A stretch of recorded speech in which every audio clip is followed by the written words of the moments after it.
오늘도 주의 날을 맞이하여서 예수 그리스도의 몸된 교회를 찾으신 여러분을 우리 주님의 이름으로 축복합니다. 우리 사랑하는 성도들의 삶 가운데 정말 하나님이 함께 하시고 그리고 하나님이 놀라운 은혜를 베풀어 주시기를 간절히 소망합니다. 우리가 인사하기에 앞서서요, 히브리서 12장 말씀 2절에 보면 이렇게 기록되어 있는데요. 제가 앞부분만 읽고 인사하겠습니다. 믿음의 주요 또 온전하게 하신 이인 예수를 바라보자 라고 말씀이 전하고 있습니다. 그래서 오늘 우리가 한번 이렇게 인사하면 좋겠습니다. 예수만 바라봅시다 라고 한번 인사해 보겠습니다.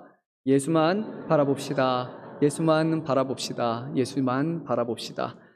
예수 그리스도를 바라보라라고 말하고 있지 않고요, 믿음의 주에 온전케 하시는 예수를 바라보라라는 이 말 안에는요, 하나님의 신성을 조금 뒤로 가린 채 이 땅의 육신의 몸으로 우리와 같은 연약한 몸으로 하나님의 말씀에 몸소 순종하시고 거룩함을 이루신 그 예수님의 모습을 오늘 드러내고 있습니다. 예수님은 하나님이셨지만 동시에 참 인간이셨고, 오늘 이 말씀에서는 정말 육신의 연약함 가운데서도 하나님을 의지하신 그 예수님, 그분이 우리의 모든 연약함을 아시기에 오늘도 그분을 바라보고 우리가 살아가면 우리가 그 믿음의 경주를 온전히 완주할 수 있다라고 말합니다. 오늘 예수님 바라보시기 바랍니다. 평생에 우리의 삶 가운데 예수님을 바라보고 쫓아가는 인생 되기를 간절히 소망합니다.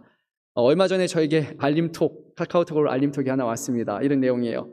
잘 될 거야 대한민국 2022 8.15 런 모집. 뭔지 아시겠습니까? 내용이 좀 더 읽어드릴게요.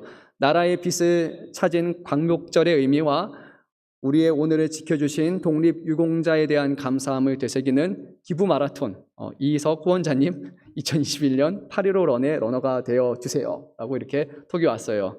작년에는 정말 정신이 없어서 제가 신청을 못하고 있다가 올해는 이거 선착순이거든요. 그래서 빠르게 신청을 했습니다.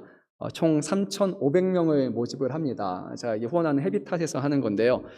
근데 3,500명 중에 100명을 선택해서 무려 1,000과 함께 마라톤을 뛸 수 있다고 이렇게 딱 온 겁니다. 마음이 혹했습니다. 그래서 지금도 기대하고 있습니다. 와, 여러분 1,000 아시죠? 저만 아나요? 그래서 함께 제가 그 100명 중에 뽑히면 너무 좋을 것 같아요.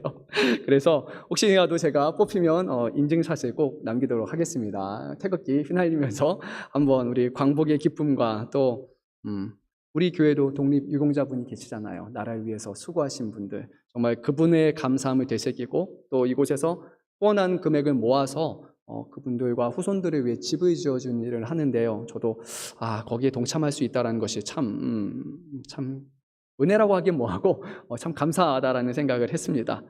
왜 갑자기 뜬금없이 마라톤이냐 눈치채신 분이 계시겠지만요, 오늘 히브리서 12장 말씀은 그 시작에서 우리의 믿음의 여정을 경주 곧 마라톤으로 비유합니다. 1절 말씀에 이렇게 기록됩니다. 우리 앞에 당한 경주라고 말합니다. 근데 이 경주, 인생의 경주는 전력 질주하는 단기 그런 경주가 아니라 50m, 100m가 아니라요, 정말 기나긴 마라톤이죠. 풀코스 마라톤이 42.19km라고 하는데 우리의 인생의 여정은 한 4,000km 넘는 것 같습니다. 정말 쉽지 않은 경주입니다. 근데 이 경주를 우리의 힘으로, 우리의 능력으로만 잘 뛸 수 있는가? 그렇지 않은 것 같아요. 그래서요, 성경에서는 아마 우리가 이 마라톤을 잘 뛸 수 있도록 우리를 위해서 예비한 사람들이 있다고 말합니다. 마라톤에서는 이렇게 선수들이 뛸 때 이 앞에 뛰는 사람이 한 명 있어요. 누군지 아십니까? 페이스메이커라고 알려진 사람들이 있습니다. 이 사람들이요, 뒤에 따르는 선수들이 적당한 속도를 유지할 수 있도록 너무 오버해서 뛰거나 너무 천천히 뛰지 않도록 그 좋은 경기력 향상을 위해서 이렇게 뒤에 띄워줍니다. 또는 어떤 사람들이 달리다가 이렇게 좀 포기하고 싶은 마음이 들 때마다 이 앞에서 뛰는 사람들을 보면서 또 때로는 주는 그런 한마디의 말을 통해서 다시 이제 힘을 얻고 동기부여가 돼서 끝까지 완주할 수 있도록 돕습니다. 우리에게도 이런 페이스메이커가 있는데 오늘 성경의 말씀을 보니까요, 우리에 앞서서 하나님의 말씀에 순종하여서 살았던 믿음의 선진들이 바로 이러한 페이스메이커라고 말합니다. 11장 말씀을 보면요, 아브라함을 비롯한 수많은 족장들이 바로 이런 믿음의 삶을 살았고, 이제 12장 1절 말씀을 시작을 하니까 페이스메이커가 한두 명이 아니라 정말 많다라고 이렇게 기록합니다. 구름같이 둘러싼 허다한 증인들이 있으니라고 말하면서 정말 이 많은 사람들이 우리의 페이스메이커가 돼서 지금 힘들어할 때, 좌절하고 싶을 때, 그만 멈추고 돌아가고 싶을 때마다 아니라고, 저 앞을 바라보라고, 앞을 걸어간 사람들의 삶이 이런 삶이라고 계속해서 우리에게 전해주고 돕는다고 합니다. 우리는요, 이 성경의 말씀을 보면서 앞서간 사람들에 대한 내용들을 살펴보면서 계속해서 힘을 얻어서 믿음의 경주를 뛸 수 있는 겁니다. 살다 보면 인생 중에 불시에 찾아오는 고난과 역경이 있습니다.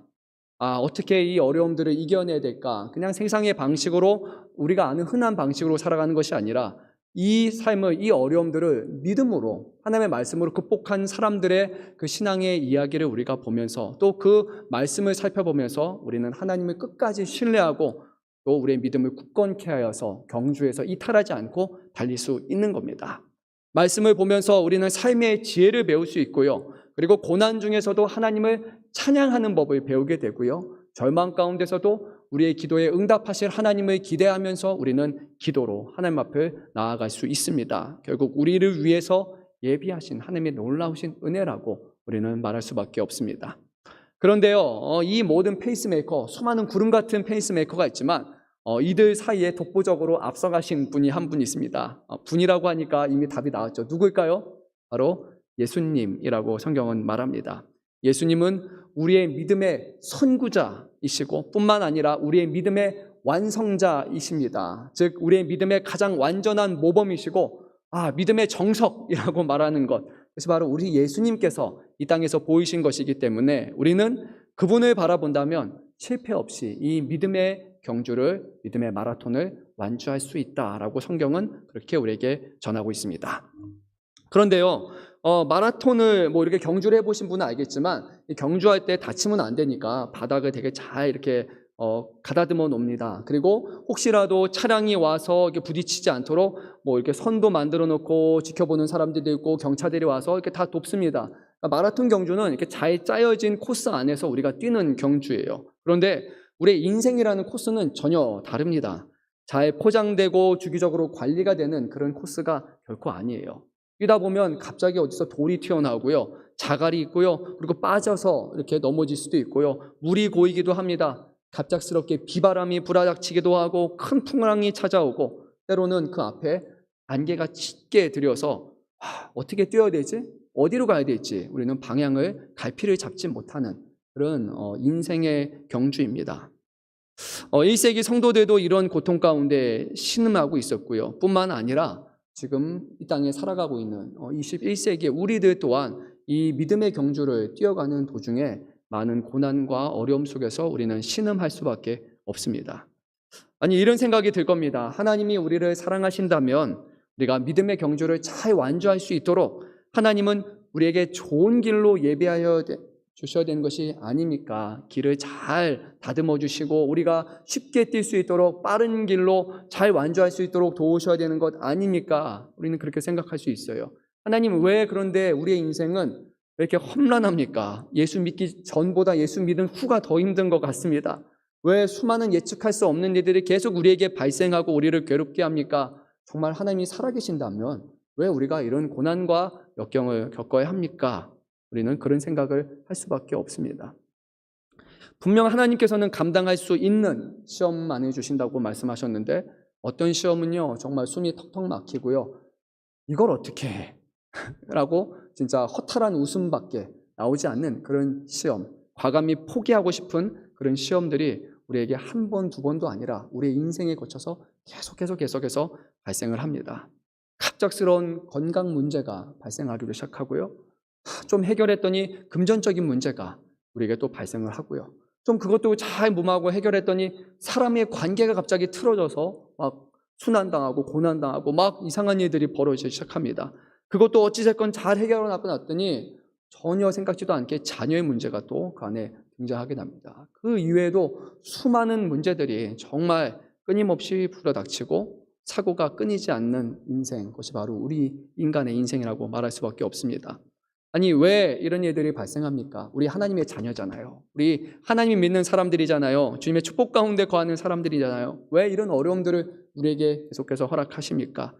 오늘 말씀을 보니까요, 답이 참 정말입니까? 라고 느껴질 만한 말씀을 우리에게 전합니다. 우리 한번 8절 말씀, 12장 8절 말씀을 한번 읽어보도록 하겠습니다.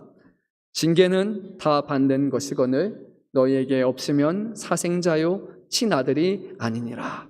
왜 하나님께서 우리에게 이런 고난을 주시고 이렇게 징계라고 불리는 아버지가 자녀들에게 하는 그런 훈육과 훈련과 가르침, 이런 것을 왜 우리에게 행하십니까? 그 이유는 한 가지입니다. 하나님께서 우리를 사랑하시는 우리의 아버지이시기 때문에 우리의 인생은 편한 인생이 아니라 늘 고난과 어려움 가운데 있다라고 말합니다. 분명 성경은 이렇게 말합니다. 하나님은 우리의 아버지 되시고 우리의 주인 되시기 때문에, 우리의 구원자 되시기 때문에 모든 어려움 가운데 우리를 건지시고 든든한 버팀목이 되어주시며, 그리고 우리에게 소망이 되어주시고 힘과 능력이 되어주신다라고 그렇게 말하죠. 또 시편에서는 주님은 우리의 산성이시고 영원한 방패가 되시고 요새가 되시고 환난 가운데 건지시는 분이시며, 그리고 그의 그늘 가운데 우리는 쉴 수 있다라고, 정말 하나님을 신뢰하고 우리를 도우시는 분이라고 그렇게 성경은 말씀하고 있습니다. 그럼에도 불구하고요, 성경은 동일하게 그 하나님께서 우리에게 징계를 주시고 우리를 때로는 힘든 여정을 걸어가게 하신다라고 말씀합니다. 다른 이유가 아니라 하나님이 우리를 사랑하시는 아버지이기 때문이다라고 말합니다. 자녀를 키우신 분들은 아마 이 말이 그래도 좀 공감이 될 겁니다. 자녀를 사랑하기 때문에 때로는 자녀들을 훈육하기도 합니다. 자녀를 너무 사랑하다 보니까 자녀에게 때로는 강한 말을 하기도 합니다. 정말 이렇게 하면 안 되는데, 그의 미래를 보며 자녀의 인생을 볼 때 정말 이렇게 하면 안 되는데 우리는 너무나 그걸 잘 알아서 자녀에게 또 말하고 말합니다. 미워하는 마음이 아닙니다. 정말 사랑하기 때문에 관심을 가지고, 그리고 사랑하기 때문에 혼내고 훈육하고 가르치는 것을 우리는 하고 있습니다. 하나님은 그러하십니다. 우리를 너무나 사랑하시기 때문에 우리가 이 길에서 자꾸만 벗어나서 여기를 가고 싶어하고, 이 어려운 과정을 다 뛰어넘고 쉽고 빠른 길로만 가고자 하고, 그리고 어려운 것은 피하고자 하는 우리를 아시기 때문에, 그런데 이거를 겪어야 우리가 성장하고 더 믿음이 굳건해져서 마지막까지 완주할 수 있는 것을 아시기 때문에 하나님은 우리 앞에, 피하는 우리 앞에 또 다른 징계, 또 다른 환난, 또 다른 역경을 끊임없이 우리에게 불어넣어 주신다는 겁니다. 우리가 쓰러지게 하기 위해서가 아니라 우리를 더욱더 굳건히 세우기 위해서 주님은 우리를 훈련시킨다. 이것이 성경이 말씀하는 바입니다. 만약에요, 우리가 하나님을 믿었는데 예수님 믿고 나서 우리의 인생이 너무 순탄하고 평탄하고 아무런 문제가 없다, 그러면 여러분은 정말 깊이 고민하셔야 됩니다. 말씀을 보니까요, 하나님의 자녀라면 다 징계를 받는 것이고, 만약 징계가 없으면 하나님의 자녀가 아니다라고 말씀하기 때문입니다. 인생이 너무나 순탄하면요, 기뻐할 게 아니라 오히려 우리가 걱정해야 된다는 겁니다. 하나님 왜 우리에게 징계가 없습니까? 왜 잘못된 길로 가고 있는데 하나님 왜 우리를 심판하고 왜 우리를 징계하고 부르지 아니하십니까? 지금 악한 길과 음란한 길을 가고 있으며 말씀에서 벗어난 길을 가고 있는데 왜 가만히 놔두십니까? 우리는 오히려 그때 더 걱정하고 두려워해야 되는 때입니다. 하나님이 혼내시면 감사합니다 여겨야 되죠. 그런데 그것을 또 알기 위해서 일부러 그렇게 엇나가는 길을 살아갈 이유는 없지만요, 그런데 우리는 고난과 역경, 또 하나님이 주시는 징계가 있을 때 그때 하나님이 지금 우리를 돌보시고 계시는구나, 하나님이 우리가 바른 길을 가기를 원하시구나 라는 것을 알 수 있습니다. 사람마다 시기와 방식의 차이만 있을 뿐 하나님은 모두를 징계하시기 때문에요. 그래서 우리는 이런 징계와 어려운 일들이 발생할 때 저 사람이 죄를 지어서 그래, 저 사람이 뭐가 좀 부족해서 그래 라고 서로를 비판하고 판단하는 마음을 우리는 접어두어야 됩니다. 요한복음 9장 말씀을 보면요, 태어나서부터 맹인, 장님이었던 한 사람이 등장을 합니다. 근데 이 사람을 보고 예수님의 제자들이 이렇게 예수님께 질문을 합니다. 이 사람의 맹인으로 난 것이 누구의 죄로 인함입니까? 제자들은 머릿속에 이렇게 생겼습니다. 장님이니까 어떤 몸에 불편함이 있으니까 저 사람은 죄를 지어서 그렇다라는 그런 인식이 처음부터 있었어요. 그래서 이렇게 더 말합니다. 그의 부모의 죄 때문입니까? 아니면 그 사람의 죄 때문입니까? 라고 예수님께 물어봅니다. 근데 예수님은 전혀 다른 답변을 하셨습니다. 그에게서 하나님이 하시는 일을 나타내고자 하심이라 라고 말씀하셨어요. 죄의 문제가 아니라 그를 통해서 하나님의 영광을 받으시기에, 하나님의 일을 이뤄내시기 위해서 이런 징계와 이런 고난이 있다라는 겁니다. 그래서 우리가 고난을 받을 때요, 하나님을 무조건 원망해서는 안 되는 것은 하나님은 이 일을 통해서 하나님이 우리 안에 드러내고자 하시는, 나타내고자 하는 무엇인가가 있기 때문입니다. 우리가 잘 아는 말씀이죠. 예수님이 사랑하셨던 세 남매가 있지 않습니까? 마르다, 마리아, 그리고 나사로라는 인물이 있습니다. 어느 날 마르다가 소식을 전합니다. 지금 나사로가 병에 걸려서 죽게 되었습니다. 예수님 빨리 와서 고쳐주십시오라고 연락을 받습니다. 그런데 예수님께서는 즉시 가지 않으셨고요. 오히려 이렇게 말씀하셨죠. 하나님께서 영광을 받으실 때가 왔다. 인자가 영광을 받을 때가 왔다라고 말합니다. 결국 그 나사로의 죽음을 통해서 하나님이 이루시고자 하는 어떤 원대한 계획이 있다는 겁니다. 그 계획은 뭐였죠? 결국 죽은 자를 살림으로써 예수님께서 죽음 이후에 부활하시고 그 영광 중에 거하실 것을 예표한 것으로 이 일을 사용을 하신 것이죠. 사랑하는 성도 여러분, 우리에게 어떤 징계나 고난, 그런 어려움들이 있을 때 우리는 먼저 생각을 해야 됩니다.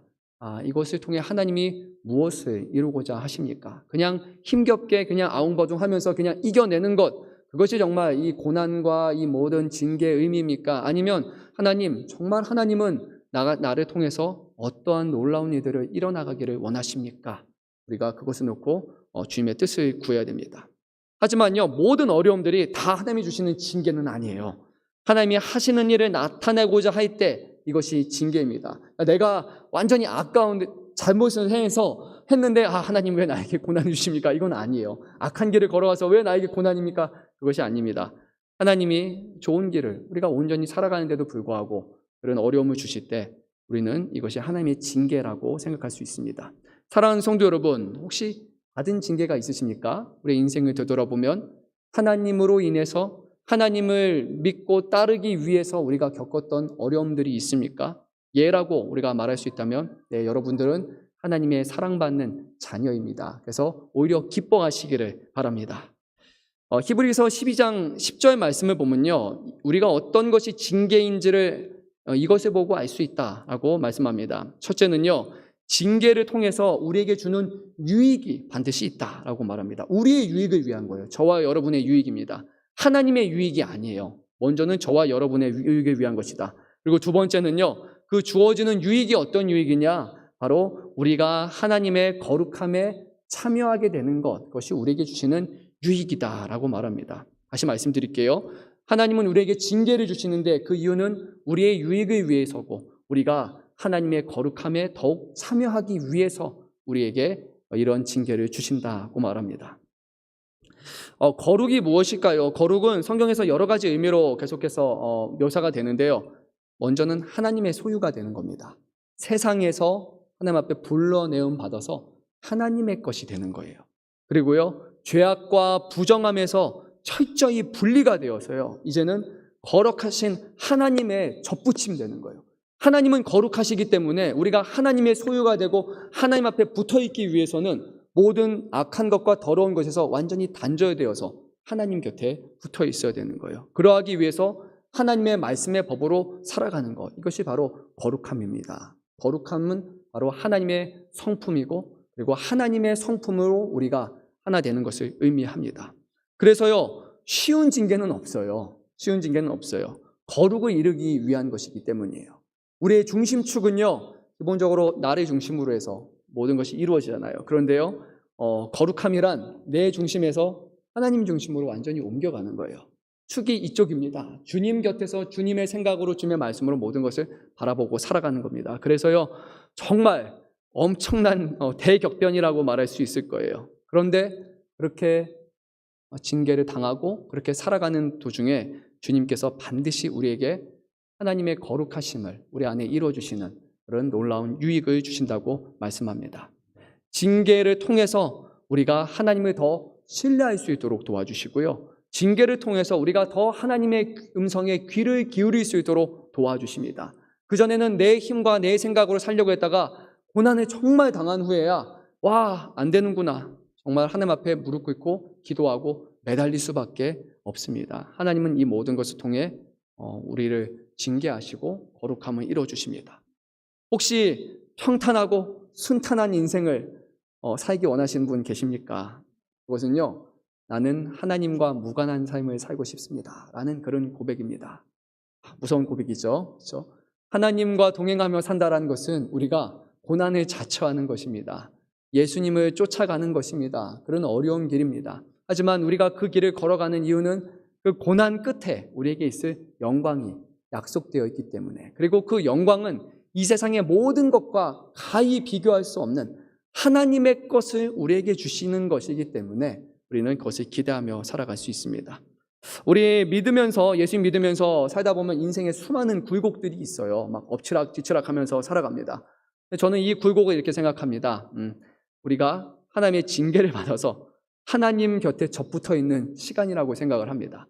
자꾸 밖에서 겉돌다가 하나님이 징계를 하시면 정신 차리고 옆에 붙어요. 하나님 곁에 꼭 붙어 있겠습니다. 그러다가 시간 지나면 점점 또 다시 멀어집니다. 그러면 하나님의 또 징계가 찾아옵니다. 그러면 다시 또 혼나면서 안으로 옵니다. 그래서 인생이요, 굴곡진 것 같아요. 상당한 굴곡. 어떤 분들은 막 심하기도 하죠. 근데 그 중에는 굴곡이 한 번밖에 없는 엄청난 분도 있어요. 정말 바울과 같은 그런 사람은 그럴 겁니다. 하나님이 한 번 부르셨는데 하나님 앞에 생명을 다 바치고 온전히 붙어 있으려고 하는 그런 사람들도 있습니다. 굴곡을 너무 좋아할 것은 없지만 또 우리가 인생의 굴곡을 보면서 하나님이 함께 하시고, 그리고 하나님 안에 머물렀던 시간을 우리가 기억하며 살아가는 것은 반드시 필요합니다. 사랑하는 성도 여러분, 혹시 지금 징계를 당하고 계십니까? 혹시 깊은 탄식 가운데 지금 염려하고 계시지 않습니까? 왜 하나님 이런 일들이 나에게 지금 발생합니까? 왜 계속해서 뛰고 뛰어도 이 경주가 끝이 나지를 않습니까? 그렇게 하나님 앞에 원망하며 살아가는 분 혹시 이 자리에 계십니까? 오늘 성경은요, 우리에게 이렇게 말씀하십니다. 그런 때 우리는 믿음의 주요, 우리를 온전케 하시는 예수 그리스도를 바라봐야 한다라고 말씀합니다. 우리 히브리서 12장 2절 말씀을 처음부터 끝까지 한번 다시 읽어보도록 하겠습니다. 믿음의 주요 또 온전하게 하시는 이인 예수를 바라보자. 그는 그 앞에 있는 기쁨을 위하여 십자가를 참으사 부끄러움을 개의치 아니하시더니 하나님 보좌 우편에 앉으셨느니라. 아멘. 이 말씀은요, 하나님의 아들이신 예수님 또한 하나님의 아들이시기 때문에, 하나님의 자녀이기 때문에 이 땅에서 징계를 받으셨다는 것을 의미합니다. 그가 받으신 징계는 십자가 위에서 부끄럽게 죽임을 당하는 것, 하나님이 사람의 손에 의해서 죽음을 당하는, 모욕을 당하는 그런 부끄러움이었지만, 주님은 그 십자가의 부끄러움을 보신 것이 아니라 그 뒤에 있을, 경주 끝에 있을 하나님의 영광, 그리고 하나님의 보좌의 우편에 앉아 계실 그 날을 바라보면서 이 길을 끝까지 걸어갔다라는 겁니다. 그러니까요, 우리가 지금 징계로 인해서 하나님 왜 그렇습니까? 라고 원망하고 싶을 때요, 눈앞에 계신 그리스도를 바라보십시오. 그분이 겪으신 징계의 크기를 한번 마주해 보십시오. 우리의 죄를 사하기 위해서, 우리를 위해서 주님이 당하신 그 징계를 바라본다면요, 우리는 하나님 앞에 탄식함으로 내가 부족한 사람이고 내가 믿음이 없는 사람이라고 말할 수밖에 없을 것입니다. 사도 바울은요, 디모데후서 4장 8절에서 그의 사랑하는 영적 아들 디모데에게 이같이 말했습니다. 이제 후로는 나를 위하여 의의 면류관이 예비되었으므로 주 곧 의로우신 재판장이 그날에 내게 주실 것이며 내게만 아니라 주의 나타나심을 사모하는 모든 자에게 노니라 라고 말했습니다. 사랑하는 성도 여러분, 우리 앞에 면류관이 예비되었다는 것을 믿으십니까? 안 믿겨지시면요, 예수님을 바라보시면 됩니다. 그분이 이 땅에서 죽어서 땅에 묻힌 것이 아니라 죽은 뒤에 부활하셔서 승천하셨다라는 수많은 사람들의 증언을 들으시고요, 그리고 그 보좌 위에 계셔서 사도 바울이라고 하는 하나님을 부정하고 하나님의 사모하는 사람들을 돌로 쳐 죽이려고 했던 그 사람의 인생을 변화시켜서 하나님의 영광을 위해서 자신의 생명을 바치게 하는 놀라운 역사를 바라본다면요, 우리는 이것을 부정할 수 없을 것입니다. 예수님을 바라보고 수많은 우리의 믿음의 선조들을 바라보십시오. 그러면요, 우리는 그 믿음의 여정을 끝까지 걸어갈 수 있습니다. 히브리서 기자는요, 그리스도인들을 향해서 다음과 같이 권면을 합니다. 우리 12절 13절 말씀 한번 읽어보도록 합니다. 그러므로 피곤한 손과 연약한 무릎을 일으켜 세우고 너의 발을 위하여 곧은 길을 만들어 저는 다리로 하여금 어그러지지 않고 고침을 받게 하라고 말합니다. 하나님, 징계당해서 힘든데요. 좀 쉬어가면 안 됩니까? 하나님, 좀 나중에 갈게요. 이렇게 하는 게 아니라요. 뭐라고 말하면요. 피곤하냐? 손에 힘이 없느냐? 연약한 무릎이 있느냐? 그러면 너희가 해야 될 것은 지금 이 자리에서 바로 서는 것이다. 왜 힘이 없느냐? 하나님이 너와 함께 하시는데, 그리고 그 믿음의 여정을 이미 끝까지 완주한 수많은 허다한 증인들이 있는데, 예수님께서도 이 땅에 그 길을 끝까지 완주하셨는데 왜 그 자리에 가만히 앉아있고 힘이 없다고 말하느냐? 지금 너희가 해야 될 것은 다시 주먹을 꽉 쥐고 무릎에 힘을 주고 그 자리에서 바로 일어서서 하나님 앞에 핑계대지 않고 하나님이 예비하신 그 믿음의 여정을 끝까지 걸어가야 한다라고 오늘 성경은 말씀합니다. 놀라운 사실은 뭐냐면요, 이 길을 걷는 것이 오히려 우리를 부정한 것을 고치는 것이라고 말합니다. 그러니까 길을 걷는 게 힘든 게 아니라요, 길을 걸어갈 때 우리가 회복을 받는다라고 오늘 성경은 말씀해요. 하나님이 이 길을 걸어가는 우리와 함께 하시고 모든 것을 도우시고 능히 감당할 수 있도록 주님이 성령으로 도우시는 것이죠. 비록 징계가 이 당시에는 즐거워 보이지 않고 괴로운 것으로 여겨지지만 하나님은 이런 징계를 통해서 각 사람 우리를 연단시켜서요, 그리고 열매를 맺게 하신다라고 오늘 성경은 말씀합니다.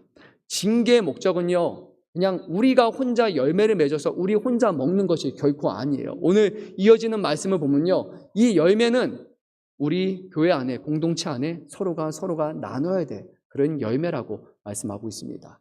그러니까 여러분의 한 사람의 징계가 지금 여러분 안에 놀라운 열매를 맺게 할 것이고요, 그 열매를 서로가 나누는 동안에 우리가 이 믿음의 여정을 끝까지 완주할 수 있도록 서로 협력하고 돕고 그리고 선한 싸움을 함께 갈 수 있다는 겁니다. 왜 이 자리에 나오셨습니까? 집에서 예배하지 않고 왜 교회로 나오셨습니까? 믿음의 여정은요, 믿음의 경주는 혼자 가는 여정이 아니기 때문이에요. 지금 여러분의 좌우를 한번 둘러보세요. 이분들이요, 불러보세요. 보셔도 됩니다. 네, 이분들이요, 여러분의 평생의 러닝메이트입니다. 여러분 마라톤을 끝까지 완주하기 위해서 하나님이 여러분에게 붙여진 사람들이에요. 1분단에서 5분, 멀리 떨어져 있는 5분단, 서로의 성도님, 그리고 3층에 4층에 있는 분이요, 그냥 나 혼자가 아니라요, 지금 우리 모두가 결국 하나님이 하나의 그룹으로 묶으셔서 서로가 열매 맺고 열매를 나눠주면서 서로를 돈독히 세우고 힘을 줘서 넘어진 자를 일으키고 업고 그리고 격려해서 이 믿음의 경주를 함께 가라라고 오늘 우리에게 권면하시는 것입니다. 교회는 개인만을 위한 교회가 아닙니다. 교회는 믿는 사람들이 연합하여서 뜻을 같이 하여서 하나님이 예비하신 길을 함께 걸어가는 것이 바로 우리 교회인 줄로 믿으시기 바랍니다. 우리 교회 안에 그런 연합함이 더욱더 풍성해지도록 우리가 하나님 앞에 간구하고요. 지금 내 고난 그리고 내가 겪고 있는 이 징계를 통해서 정말 이것을 믿음으로 이겨내고 성도들과 함께 나누고 정말 하나님이 도우셨다는 것과 그리고 성도들의 도움을 통해서 기도를 통해 이겨냈다는 것을 나누고 그 가운데 풍성함이 넘쳐날 때 정말 내가 신앙생활하는 게 진짜 신앙생활 하는 거구나, 내가 정말 살아계신 하나님을 믿는 거구나 라고 그렇게 느껴질 거예요. 혼자만 교회 다니시는 분은요, 그런 느낌 잘 안 들 겁니다. 그냥 이건 누구에게 이렇게 제가 혼내거나 이게 함부로 하려는 얘기는 아니에요. 근데 이거는 사실이에요. 만약에요, 주일날 한번 왔다가 갔다 하고 그냥 그렇게 반복적인 신앙생활 하면서 나는 너무나 기쁘다, 감사하다, 영광스럽다라고 말하실 분 거의 없으실 겁니다. 일주일에 단 한 번의 예배 드리고요, 평소에 기도 한 번도 하지 아니하시고요, 말씀 보지 않으면서 교회에 오시는 대부분의 분들은요, 아마 습관 때문에 또는 어떠한 두려움 가운데 꼭 해야 될 것 같은 그런 의무감 때문에 오는 경우가 거의 대부분일 겁니다. 그런 분이 아니시라면 저한테 얘기해 주세요. 그럼 제가 한번 간증을 하도록 하겠습니다. 주일 한 번 성수하고도 믿음 충만하고 성령 충만하고 신앙생활 살아갈 수 있습니다라고 제가 한번 간증을 시킬게요. 대부분의 분들은 그렇지 못해요. 우리는 믿음이 그렇게 뜨겁지 않아요. 그래서요, 모이기에 힘쓰고요, 그리고 우리는 더 말씀을 붙들어야 되고요, 더 기도하기 힘써야 되는 겁니다. 이게 경주하는 게 그냥 가만히 있는 게 아니고 날마다 뛰어가는 믿음의 여정이기 때문이에요. 그래서 우리는 열심을 다해서 계속해서 열매를 맺고 나눠주고 더 풍성하게 하는 일을 위해서 열심을 해야 되는 겁니다. 오늘 11절 말씀을 보니까요, 어떤 열매를 우리가 맺느냐, 징계 이후에 맺어지는 열매가 무엇이냐, 바로 의와 평강의 열매를 맺어진다고 말씀합니다. 또 다른 의미로 더 정확한 표현은 의로움이라고 하는 평강의 열매라고 말합니다.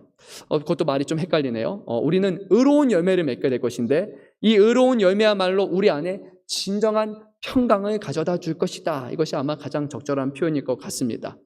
평강이란 그냥 우리가 일이 다 끝났네, 드디어 고난이 끝났어 라고 그렇게 느껴지는 평강이 아니라요, 그 안에서 의로움을 이루실 때, 하나님의 거룩하심이 우리 한 사람 한 사람에게 더욱더 긴밀하게 온전히 세워질 때, 그때 우리는 비로소 참된 평강을 누릴 수 있다는 겁니다. 그리스도께서 십자가에서 이루신 일이 바로 그러한 의로움이었고, 그 의로움의 열매가 풍성히 맺혀서 지금 우리 교회 가운데 함께 하시고 지금 우리를 먹이시고 나눠주시지 않습니까? 그래서요, 우리가 겪는 지고 그리고 모든 이런 연단의 과정을 통해서 우리는 반드시 열매를 맺고 그것을 나누어 줘야 하는 그런 의무가 있습니다. 우리가 소위 말하는 은혜라는 것, 은혜가 끝이 결코 아니에요. 징계가 끝난 다음에 하나님이 더 우리를 돈독해 하셔서 뭔가 좀 잘 되면 그래 하나님 이 모든 것을 이루어 주셨군요, 감사합니다라고 은혜라고 말하고 주님의 은혜를 찬양하는데요, 은혜가 마지막이 아니에요. 오늘 말씀을 보니까요, 은혜를 받은 사람들에게는 하나의 책임이 주어진다라고 성경은 그렇게 말씀합니다. 은혜 이후에 우리가 책임이 있어요. 구원은 하나님과의 개인적인 관계 속에서 우리가 주님의 인격적인 관계에서 이루어지는 그것이 구원이라고 말을 합니다.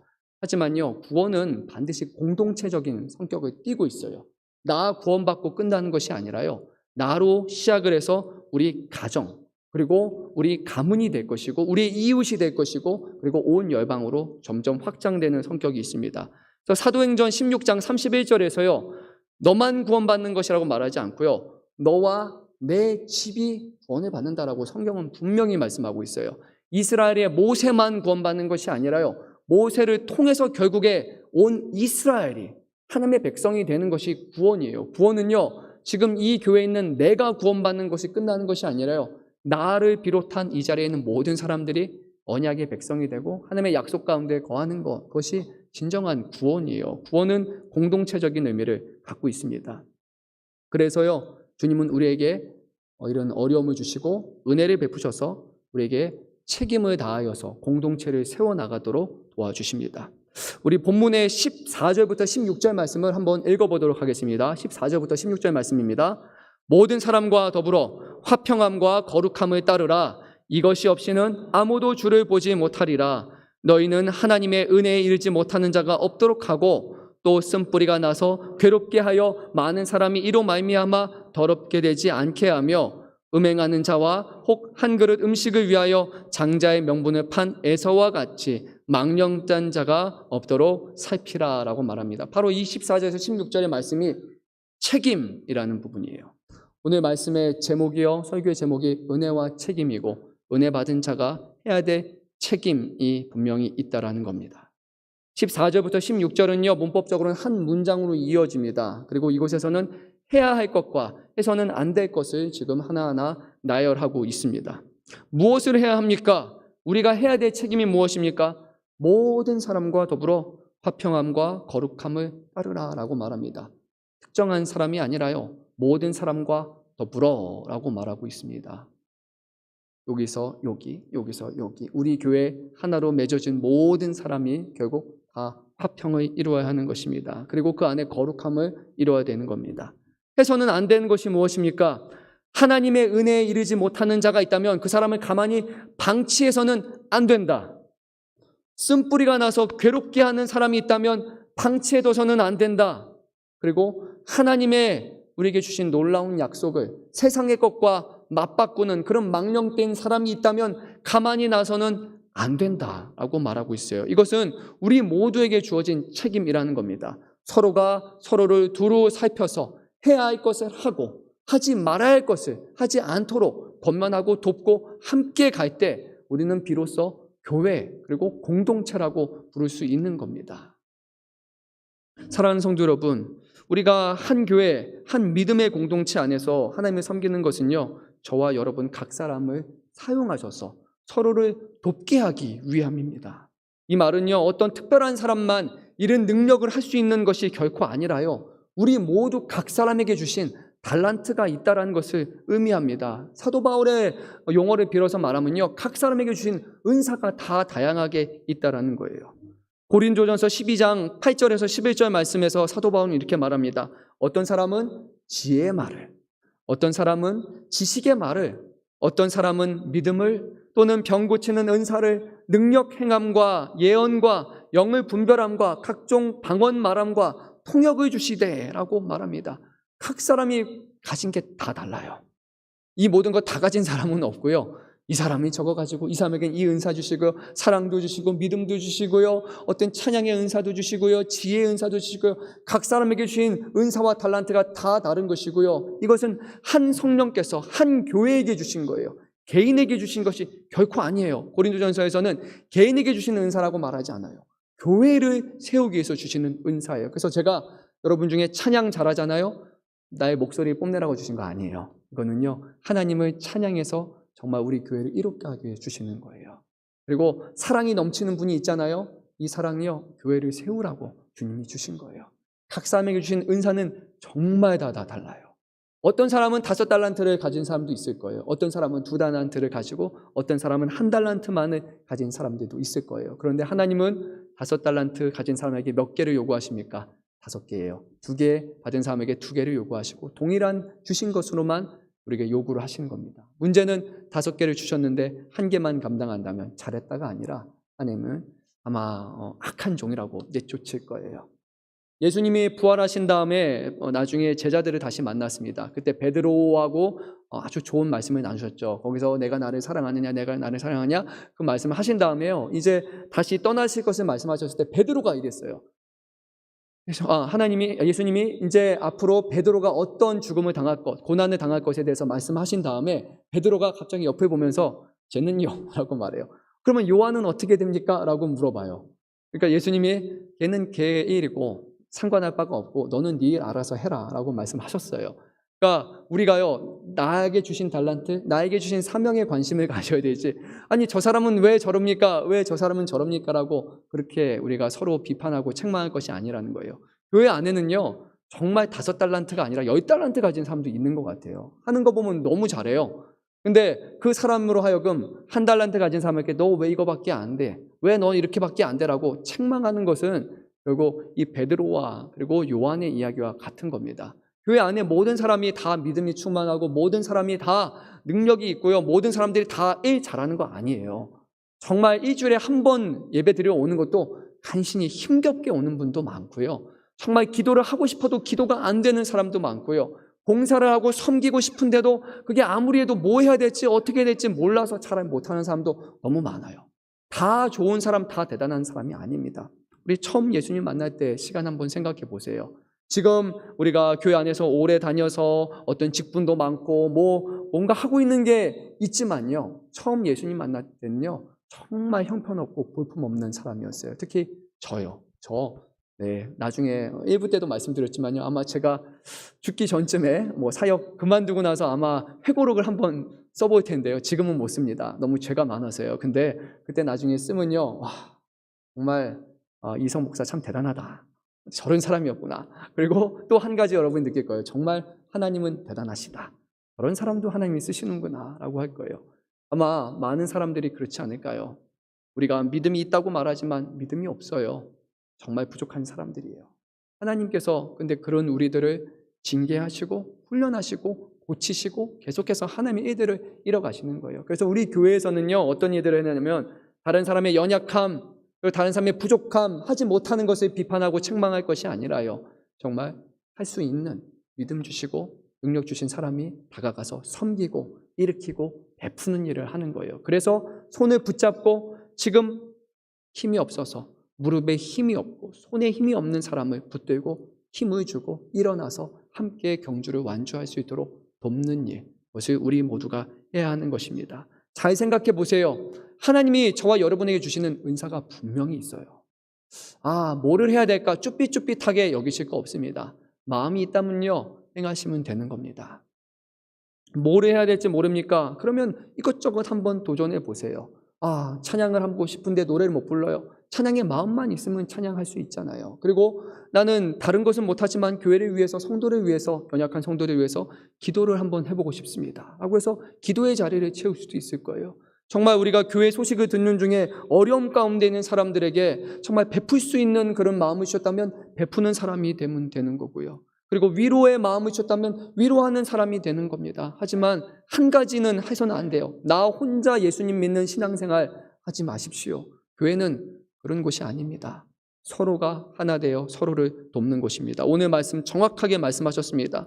서로가 모든 사람과 더불어서 우리가 해야 된다라는 주님의 말씀을 끝까지 기억하시기를 간절히 소망합니다. 14절 말씀에서 적극성을 요구하셨어요. 따르라라고 번역된 이 디오케테라는 단어는요, 힘쓰라, 추구하라, 열심을 다하라라는 그런 권고의 말씀이었어요. 그래서 계속해서 우리는 서로가 알지 못하는 사람에게 다가가고 그 사람을 위해서 기도하고 품을 수 있는 그런 마음을 달라고 우리는 기도하고 그렇게 몸써 힘써야 되는 사명을 우리에게 주셨습니다. 할 말은 엄청 많은데 시간은 왜 이렇게 많이 빨리 가는 걸까요? 한 가지만 말씀드립니다. 화평이란 무엇인가? 이 화평이라는 단어와 위에 거룩함이라는 단어가 같이 붙어서 나옵니다. 그러니까 화평 따로 거룩함 따로가 아니라 이 화평은 거룩함과 연결된 화평일 수밖에 없는 거예요. 그래서 화평은 이런 게 아니에요. 교회 안에 화평, 나는 화평하고 싶어 그래서 아무 얘기하지 않는 거예요. 부딪히지 않으면 돼. 관계 맺지 않으면 돼. 그냥 조용히 있으면 싸울 것도 없고 부딪힐 것도 없어. 그러니까 나는 화평한 사람이야 라는 것이 아니에요. 수동적이고 방관하는 방식의 화평을 말하고 있지 않아요. 여기서 말하는 것은 거룩함으로 이뤄내는 화평이에요. 거룩함, 곧 하나님 앞에 구별되고 하나님을 붙들며 살아가는 그 모습을 통해서 정말 우리가 서로가 화평할 수 있다는 것을 우리가 믿고 따라야 되는 거예요. 예수님을 향한 더 열심으로 나아갈 때 우리는 더 화평할 수 있는 거예요. 방관이 아니라요, 주님께서 사랑의 마음을 주실 때, 사랑을 전할 때 정말 화평할 수 있는 거예요. 남을 섬기라는 마음을 주실 때, 섬길 때 비로소 우리는 화평을 할 수 있는 거예요. 수동적인 화평이 아닙니다. 정말 이 자리에서 도전합니다. 사랑하는 성도 여러분, 정말 우리 안에 하나님이 주시는 그 은사를 붙들고 그 마음을 붙들고요, 우리가 서로를 정말 사랑하고 섬기는 사람 되기를 간절히 소망합니다. 우리가 셀 공동체가 있잖아요. 거기서 만약에 셀이었으면 셀 참여하시면 돼요. 그리고 좀 쭈삣쭈삣하고 사람 만나는 게 좀 불편하다고 해도요, 그래도요, 한번 더 참여해 보세요. 더 적극적으로 그 자리에 나아가세요. 그러면 주님께서 우리에게 주시는 마음이 있을 거예요. 우리의 한 사람의 말과 행동을 통해서요, 그 공동체를 더욱더 굳건히 세워주실 것이고요, 더 많은 은혜의 풍성함을 누리게 하여 주실 것이에요. 부담 가질 필요가 없어요. 하나님이 우리를 이 자리에 보내셨다면 우리를 그곳에서도 사용하여 주실 것이에요. 우리가 원해서 우리의 힘으로 정말 아름다운 공동체를 이루고 놀라운 일을 행하는 것이 아니라 우리로 하여금 그 일을 감당할 수 있도록 하나님께서 우리를 계속해서 치고 받고 그리고 우리를 이끄셔서 그 일을 이루신다는 거예요. 기도의 시간 참여해 보시고요, 찬양할 때 참여해 보시고요, 각종 봉사, 섬김 한번 참여해 보세요. 무엇이 두렵습니까? 모두 도울 수 있어요. 모두 섬길 수 있어요. 교회를 하나 되게 할 수 있어요.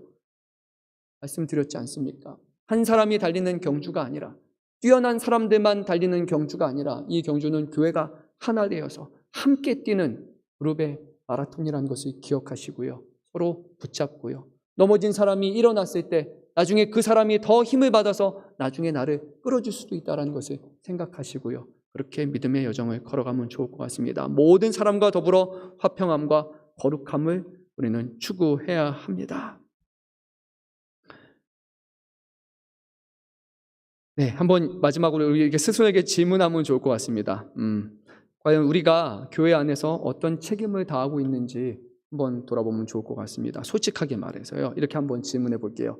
희서가, 너는 교회 안에 다른 사람들과 더불어 화평과 거룩함을 이루고 있느냐?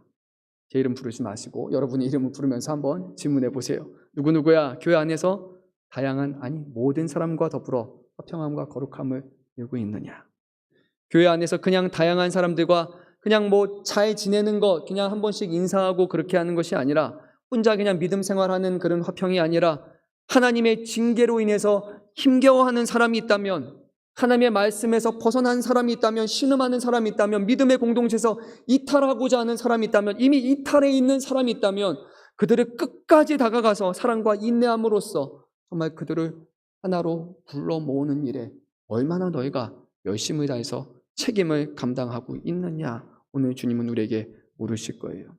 또는 우리는 단순히 저 사람은 왜 저래? 저 사람은 또 왜 그래? 저 사람은 왜 저래? 하면서 부족하고 연약한 사람들 향해서 계속해서 정죄, 비판, 그리고 또는 남의 일이기 때문에 나와 전혀 상관없는 일이라고 생각해서 그냥 귀찮아하고 그냥 무관심으로 혹시 일관하고 있지는 않습니까? 주님은요, 적극적으로 추구하라, 적극적으로 쫓으라 하고 말씀하셨습니다. 사랑하는 성도 여러분, 이 말씀을 우리의 마음에 새기기를 간절히 소망합니다. 우리 교회 공동체가요, 하나 됐으면 좋겠습니다. 정말 하나님이 함께 하시고 고난 가운데서도 기뻐하고 감사하고 하나님을 찬양할 수 있는, 아니 어떤 저런 사람들이 있어 라고 세상이 그렇게 말할 만한 그런 공동체가 되었으면 좋겠어요. 불가능한 것이 아니라요, 그것은 하나님이 함께 하시기 때문에 하나님이 마지막 때에 당연히 이루실 것이고 지금 이 땅에 있는 교회를 계속해서 변화시키고 거룩하게 하시사 교회를 이뤄가신다는 겁니다. 교회는 세상과 다른 가치관으로 살아가야 되는 겁니다. 세상과 구별되어서 법과 질서가 아니라 하나님 앞에서 거룩함을 추구하며 서로를 진심으로 사랑하는 교회, 그것이 바로 하나님이 원하시는 교회입니다. 그 교회를 우리가 바라보고 하나됨을 기억하시고요, 또한 받은 은혜가 있다면 서로를 향한 책임도 있다는 것을 생각하시면서 그 모든 책임을 다하시기 바랍니다. 마지막입니다. 혼자 뛰는 마라톤 아닙니다. 수많은 사람들이 함께 뛰는 마라톤의 경주입니다. 그리고 중요한 것은요, 이 마라톤 경주는요, 누가 제일 좋은 기록을 보유하는가, 누가 1등을 했는가가 중요하지 않아요. 이 마라톤은요, 완주를 했는가 아닌가가 중요한 그 마라톤입니다. 함께 경쟁할 필요 없이요, 함께 사랑하며 함께 완주하면 되는 겁니다. 그러면 주님이 우리를 위해서 예비하신 의의 면류관이 있습니다. 모든 것을 정말 기억하시고 기쁨으로 받으시고 그것을 소망하면서 아름다운 교회 공동체를 이뤄나가시기를 주님의 이름으로 축원합니다. 함께 우리